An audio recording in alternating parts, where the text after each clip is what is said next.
یہاں پہ ہمارے اہل علم نے جو لٹریچر، جو کتابیں، جو یہ سارا کام کیا، کیا وہ زیادہ فروئی دائرہ کار کے اندر نہیں آ جاتا کہ کہیں رفع دین پہ ہم پھنسے ہوئے ہیں، کہیں ہم فاتح خلف الامام پہ، کہیں آمین بالجہر پہ، کہیں یا ہمیں کسی مخصوص طریقہ واردات کے ذریعے ان میں الجھا دیا گیا ہے اور اصل جو ہمارا جن سے مقابلہ تھا وہ محفوظ ہو گئے؟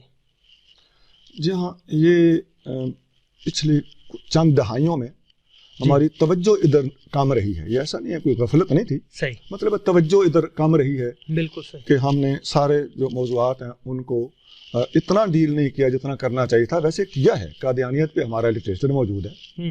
ابھی آپ نے جو الہاد پہ، اب دیکھیں کہ اس کی ضرورت، اس پہ بھی تھوڑا سا جی ہاں، کہ ہمارے علماء کو آج کے دور میں، جی ہاں، ہمارے علماء کو اس وقت وہی براڈ قسم کی سوچ سے کام لے کر بین الاقوامی حالات پر نظر رکھتے ہوئے، یونیورسٹیوں اور کالجوں کی طرف توجہ دیتے ہوئے اور نیٹ کے اوپر نظر رکھتے ہوئے، جدید فتنوں پر نظر رکھتے ہوئے، تھوڑی سی وسعت قلبی سے کام لے کر وسیع دائرے تک کام کرنے کی ضرورت ہے. بہت اچھے، بہت اچھے. اس کے لیے خاص طور سے مختلف لینگویجز کا آنا ضروری ہے. صحیح ہے. خاص طور سے انگلش، اردو، عربی، یہ تین زبانیں ہر عالم کو چاہیے کہ سیکھے. بہت خوب، یہ بہت زبردست آپ نے.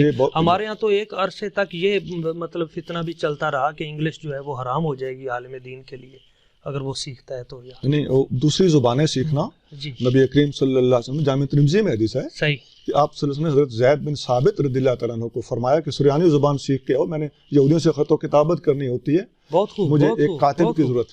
زبردست، بہت اچھے، ماشاء اللہ. تو وہ ایک مہینے میں سیکھ کے آگے. بہت خوب، زبردست. تو یہ تو دوسری زبان سیکھنا حدیث سے ثابت، بہت خوب. لیکن وہ دین کی تبلیغ کے پیش نظر ہو. صحیح ہے.